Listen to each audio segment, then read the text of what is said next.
Salam. Bugün biz sizinle birlikte Azərbaycanın qanunverici orqanı, yəni Milli Məclisin konstitusiyaya əsasən necə qurulduğuna və işlədiyinə baxacaq. Salam. Bəli, əsas məqsədimiz bu vacib qurumun, belə deyək, iş prinsipini anlamaqdır. Elədir. Gəlin başlayaq elə strukturdan. Bildiyim qədər Milli Məclis 125 deputatdan ibarətdir, ha? Tamamilə doğrudur, 125 nəfər və onlar majoritar seçki sistemi ilə seçilirlər. Yəni, hər dairədən ən çox səs alan namizəd seçilir. Aha, yəni sadə səs çoxluğu ilə. Bəli. Seçkidə ümumidir, bərabərdir, birbaşadır və gizli səs vermə yolu ilə keçirilir və 5 il müddətinə seçilirlər. 5 il. Seçkilər nə vaxt olur bəs, adətən? Normalda, əgər xüsusi bir hal yoxdursa, hər 5 ildən bir noyabr ayının ilk bazar günü keçirilməlidir. Amma maraqlı bir məqam var. Əgər ölkədə müharibə şəraiti varsa və hərbi əməliyyatlar, yəni seçki keçirməyə imkan vermirsə, o zaman Konstitusiya Məhkəməsi Milli Məclisin səlahiyyət müddətini uzada bilir. Bu başa düşüləndir. Müharibə şəraitində çətin olar seçki.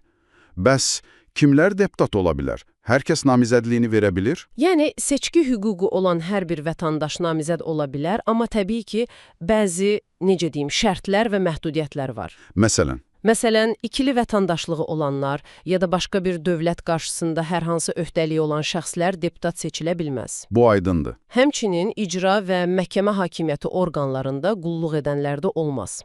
Amma burada bir istisna var ki, çoxları üçün maraqlıdır. Elmi, pedaqoji və ya yaradıcılıq fəaliyyəti ilə məşğul olmaq deputatlığa mane deyil. Yəni, bir professor həm də deputat ola bilər.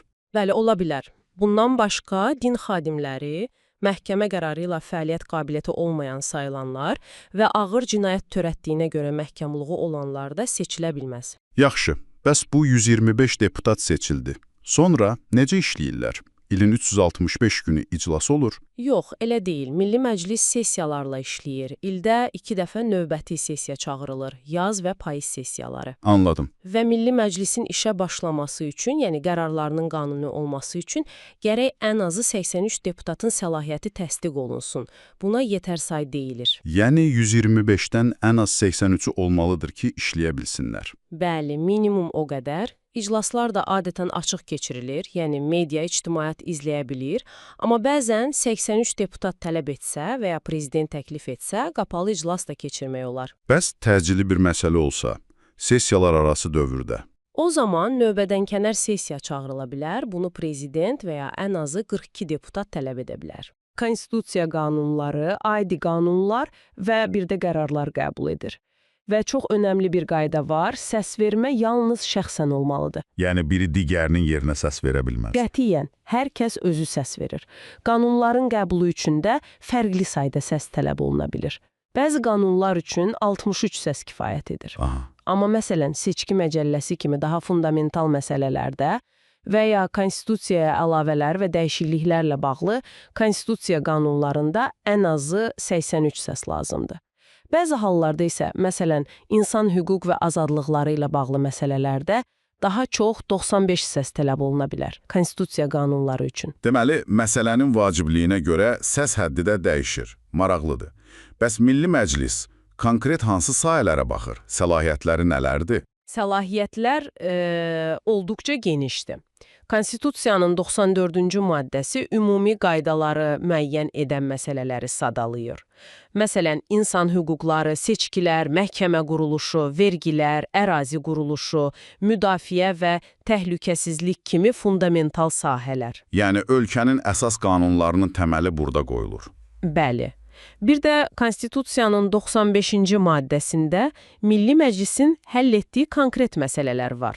Məsələn, dövlət büdcəsini təsdiq etmək, baş nazirin təyinatına razılıq vermək, Konstitusiya Məhkəməsi ali məhkəmə hakimlərini təyin etmək. Amnistiya məsələsi də var deyəsən. Var, bəli. Amnistiya elan etmək, prezident müraciət edərsə müharibə elanına və sülh bağlanmasına razılıq vermək kimi çox ciddi məsələlərdə Milli Məclisin səlahiyyəti Deputatların öz statusu ilə bağlı toxunulmazlıq məsələsi var. Bu nə deməkdir tam olaraq? Toxunulmazlıq odur ki, deputat öz səlahiyyət müddətində cinayət başında yaxalanma halı istisna olmaqla cinayət məsuliyyətinə cəlb edilə bilməz, tutula bilməz, ona məhkəmə qaydasında inzibati tənbih verilə bilməz. Yəni bir növ qorunur. Bəli, bu onların öz fikirlərini sərbəst ifadə etməsi, qanunvericilik fəaliyyətinin maneəsiz həyata keçirməsi üçün bir təminatdır. Amma bu toxunulmazlıq mütləq deyil. Necə yəni? Yalnız baş prokurorun təqdimatı əsasında Milli Məclisin özü qərar qəbul edərək deputatı toxunulmazlıqdan məhrum edə bilər. Onu da deyim ki, deputatlar parlamentdəki işinə, səs verməsinə, dediyi fikrə görə məsuliyyət daşımır. Ancaq başqa səbəblərdən mandatını itirə bilər. Bəli. Məsələn, başqa ölkənin vətəndaşlığını qəbul etsə, cinayət törədib məhkum olunsa və ya deputatı etikası qaydalarını kobud şəkildə pozsa, mandatından məhrum edilə bilər. Bəs yeni qanun layihələrini kim təklif edə bilər? Yalnız deputatlar özləri. Var. Deputatların özləri, Azərbaycan prezidenti, Ali Məhkəmə, Baş prokurorluq, Naxçıvan Muxtar Respublikasının Ali Məclisi. Və səhv etmirəmsə, vətəndaşların da belə bir hüququ var. Düz qeyd etdiniz və bu çox maraqlıdır. Seçki hüququ olan 40 min Azərbaycan vətəndaşı da birləşərək qanun layihəsi təqdim edə bilər. 40 min nəfər. Bu, birbaşa demokratiya elementinə bənzəyir. Bəs bu təşəbbüslərə sonra necə baxılır? Xüsusi bir qayda var? Hə, maraqlı bir prosedur qaydası var.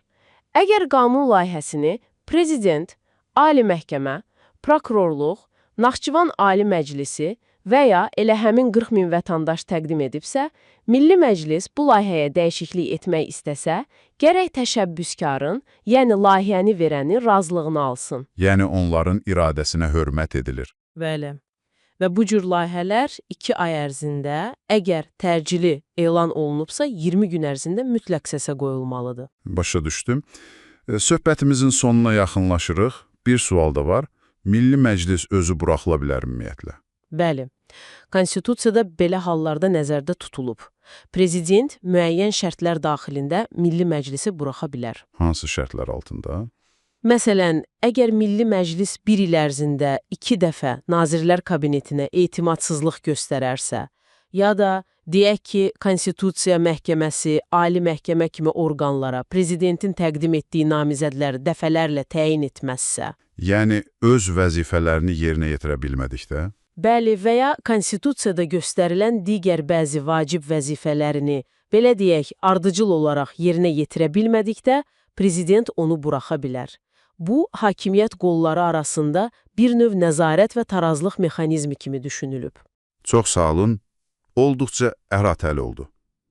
Deməli, ümumiləşdirsək, Konstitusiyaya görə Milli Məclis Azərbaycanın qanunvericilik sisteminin ürəyidir.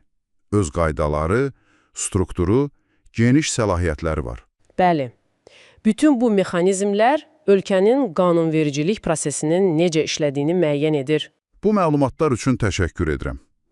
Dinləyicilərimiz üçün isə sonda belə bir düşüncə.